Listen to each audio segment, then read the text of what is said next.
হঠাৎ করে বলে তিস্তার জল দিয়ে দাও। আরে ভাই, রাজ্যকে জিজ্ঞেস করলো না। উত্তরাঞ্চলের মাটি ফেটে চৌচির, রংপুর, লালমনিরহাট, নীলফামারী, যেখানে একসময় তিস্তার জলধারা কৃষকের স্বপ্ন বয়ে আনত, আজ সেখানে ধুলো উড়ে জমি পড়ে থাকে অনাবাদি।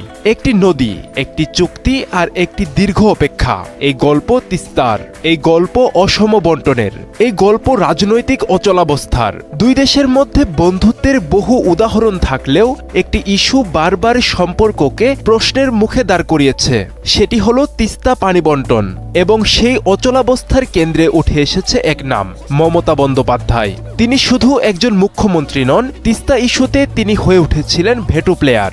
2011 সালে চুক্তি যখন প্রায় স্বাক্ষরের পথে, ঠিক তখনই তিনি সফর বাতিল করে পুরো প্রক্রিয়া থামিয়ে দেন। তার যুক্তি, তিস্তায় পর্যাপ্ত পানি নেই।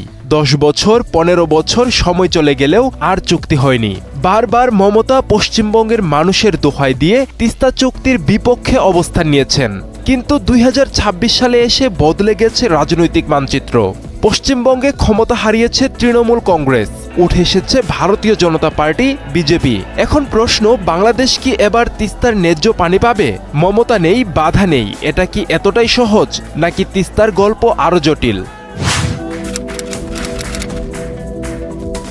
তিস্তা নদীকে বুঝতে হলে প্রথমে তার ভৌগোলিক ও জলবিজ্ঞান বৈশিষ্ট্য বুঝতে হবে। এই নদীর উৎপত্তি হিমালয়ের সিকিম অঞ্চলে। গ্লেসিয়ার বা হিমবাহ গলনের পানি এবং বৃষ্টির ওপর নির্ভর করে এর প্রবাহ। মোট দৈর্ঘ্য 414 কিলোমিটার। ভারত অংশে প্রায় 305 কিলোমিটার আর বাংলাদেশ অংশে প্রায় 115 কিলোমিটার। এই নদীর একটি গুরুত্বপূর্ণ বৈশিষ্ট্য হল ঋতুভিত্তিক পরিবর্তন। শুষ্ক মৌসুম ডিসেম্বর থেকে মার্চ পর্যন্ত, প্রবাহ নেমে আসে বিপজ্জনকভাবে। বর্ষা মৌসুম জুন থেকে সেপ্টেম্বর পর্যন্ত, প্রবাহ বেড়ে যায় কয়েক গুণ। এক সময় শীতকালেও এই নদীতে 8000 কিউসেক পর্যন্ত পানি থাকত, কিন্তু এখন সেটি নেমে এসেছে 500 কিউসেকের নিচে। এটি শুধুমাত্র জলবায়ু পরিবর্তনের কারণে নয়, এটি ম্যানমেড ফ্লো কন্ট্রোলের ফল। তিস্তার প্রবাহ নিয়ন্ত্রণের মূল কেন্দ্র গজলডোবা ব্যারেজ। এই ব্যারেজ নির্মাণের মাধ্যমে ভারত আপস্ট্রিমে পানি আটকে রাখছে, ইরিগেশন চ্যানেলে সরিয়ে নিচ্ছে। এর প্রভাবে বাংলাদেশে প্রবাহ কমে যায়, নদীর প্রাকৃতিক ভারসাম্য নষ্ট হয়, পলি বাড়ে ও নদী শুকিয়ে যায়। বাংলাদেশে ডালিয়া পয়েন্টে যে পানি আসে তার বড় অংশই রিজেনারেটেড ফ্লো, অর্থাৎ মূল প্রবাহ নয়। বাংলাদেশ যে পানি পাচ্ছে সেটি প্রকৃত নদী প্রবাহ নয়। 1972 সালে গঠিত হয় যৌথ নদী কমিশন। এর লক্ষ্য ছিল অভিন্ন নদীর পানি বন্টন। 1983 সালে খসড়া চুক্তি হয়। 1996 সালে গঙ্গা চুক্তিও সফল হয় এবং দুই দেশেরই আস্থা তৈরি হয়। কিন্তু তিস্তা, বারবার আলোচনা, বারবার ব্যর্থতা। 2011 সালে চুক্তি প্রায় চূড়ান্ত হয়ে যায়। ভারত পাবে 42.5% আর বাংলাদেশ পাবে 37.5%। কিন্তু সব পরিকল্পনা শেষ মুহূর্তে ভেস্তে যায় মমতার আপত্তিতে। মমতা বন্দ্যোপাধ্যায় কেন আপত্তি করেছিলেন? প্রথমত, আঞ্চলিক রাজনীতি। তিনি পশ্চিমবঙ্গের ভোট ব্যাংক রক্ষা করতে চেয়েছিলেন। দ্বিতীয়ত, উত্তরবঙ্গের কৃষি, তিস্তার পানি সেখানে গুরুত্বপূর্ণ। তৃতীয়ত, বাস্তব উদ্বেগ, নদীতে পানি কমে যাওয়ায় পানি বন্টন উদ্বেগে পরিণত হয়। চতুর্থত, ভারতের রাজনীতিতে কেন্দ্র রাজ্য দ্বন্দ্ব। দিল্লির সিদ্ধান্তে রাজ্যের সম্মতি জরুরি। দিল্লি তিস্তা চুক্তিতে সম্মত হলেও রাজ্য তথা মমতা সম্মত হয়নি। তিনি স্পষ্টভাবে বলেছিলেন, লোক দেখানো চুক্তি বাস্তবসম্মত নয়। পশ্চিমবঙ্গে পরিবর্তন এসেছে, ভারতীয় জনতা পার্টি এগিয়ে, অর্থাৎ কেন্দ্র এবং রাজ্য একই দল। এতে সুবিধা হলো দ্রুত সিদ্ধান্ত নেওয়া সম্ভব হয়, অভ্যন্তরীণ দ্বন্দ্বও কম হয়। কিন্তু এতে ঝুঁকিও রয়েছে, একক নীতি চাপিয়ে দেয়া ও কৌশলগত স্বার্থ প্রাধান্য পেতে পারে। ন্যাশনাল লিভার ইন্টারলিঙ্কিং প্রজেক্ট, এই প্রকল্প ভারতের দীর্ঘমেয়াদী পরিকল্পনা, যার লক্ষ্য সারপ্লাস নদীর পানির ডেফিসিট এলাকায় নেয়া। কিন্তু বাস্তবতা হলো আপস্ট্রিম পানি ডাইভারশন ও ডাউনস্ট্রিম ক্ষতি। তিস্তা এই প্রকল্পের অংশ হলে বাংলাদেশে পানি আরও কমতে পারে। বাংলাদেশ আশা করছে ন্যায্য পানি, কিন্তু ভারত ভাবছে কৌশলগত নিয়ন্ত্রণ। এখানেই দ্বন্দ্ব। তিস্তা ইস্যু বিশ্লেষণ করতে গেলে আরেকটি গুরুত্বপূর্ণ দিক সামনে আসে, নদীর ইকোলজিক্যাল ফ্লো বা পরিবেশগত ন্যূনতম প্রবাহের প্রশ্ন।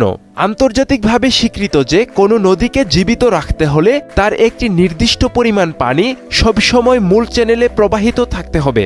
কিন্তু তিস্তার ক্ষেত্রে উজানে পানি নিয়ন্ত্রণের কারণে এই ন্যূনতম প্রবাহ অনেক সময় বজায় থাকে না।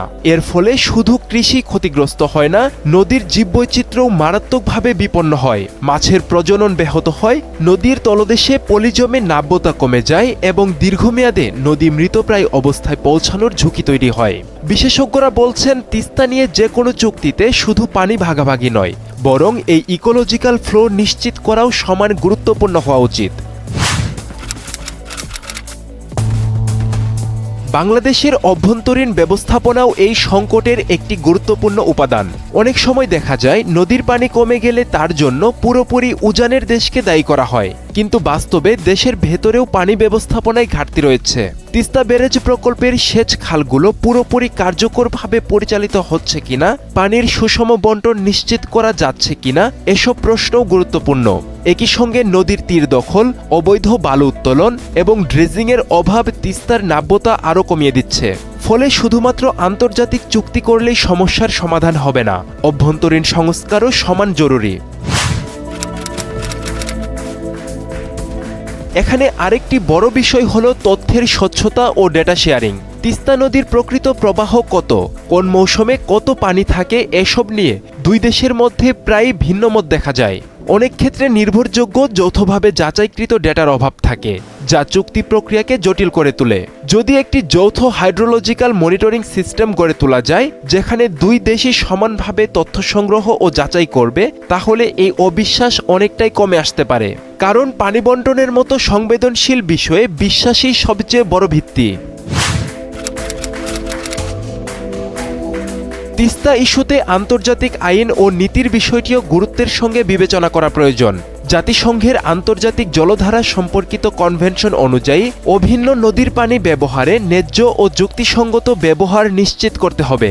একই সঙ্গে নো সিগনিফিক্যান্ট হার্ম নীতিও রয়েছে, যার অর্থ কোনো দেশ এমনভাবে পানি ব্যবহার করতে পারবে না যাতে অন্য দেশের উল্লেখযোগ্য ক্ষতি হয়। এই নীতিগুলো তিস্তার ক্ষেত্রে প্রযোজ্য হলেও বাস্তবে এগুলোর প্রয়োগ অনেকটাই রাজনৈতিক সদিচ্ছার উপর নির্ভরশীল। জলবায়ু পরিবর্তন তিস্তার ভবিষ্যৎকে আরও অনিশ্চিত করে তুলেছে। হিমালয়ের হিমবাহ দ্রুত গলছে, বৃষ্টিপাতের ধরন বদলে যাচ্ছে এবং খরার সময়কাল দীর্ঘ হচ্ছে। এর ফলে তিস্তার মতো নদীগুলোতে মৌসুমি বৈষম্য আরও তীব্র হতে পারে। বর্ষায় অতিরিক্ত পানি আর শুষ্ক মৌসুমে চরম সংকট। এই পরিবর্তিত বাস্তবতায় পুরনো ডেটার ভিত্তিতে কোনো চুক্তি করলে তা দীর্ঘমেয়াদে কার্যকর নাও থাকতে পারে। তাই নতুন করে জলবায়ু সংবেদনশীল পরিকল্পনা গ্রহণ করা জরুরি। তিস্তা কেবল একটি দ্বিপাক্ষিক ইস্যু নয়, এটি আঞ্চলিক সহযোগিতারও একটি পরীক্ষা কেন্দ্র। দক্ষিণ এশিয়ায় বহু অভিন্ন নদী রয়েছে, কিন্তু কার্যকর পানি বন্টন চুক্তির সংখ্যা খুবই কম।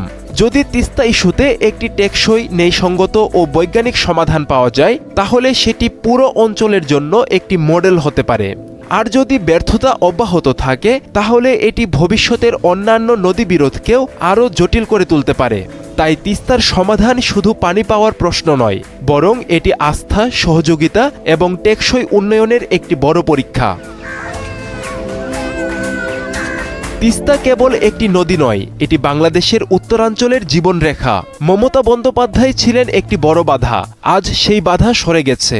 কিন্তু বাস্তব বাধা কি শুধু একজন ব্যক্তি, নাকি পুরো একটি রাষ্ট্রীয় কৌশল? যদি তিস্তার পানি শুধু রাজনৈতিক দরকষাকষির হাতিয়ার হয়, তাহলে এই নদী শুকিয়ে যাবে, আর শুকিয়ে যাবে কোটি মানুষের আশা। শেষ পর্যন্ত প্রশ্নটা একটাই, তিস্তা কি ভাগ হবে ন্যায় ভিত্তিকভাবে, নাকি এটি থাকবে কেবল রাজনীতির খেলায়?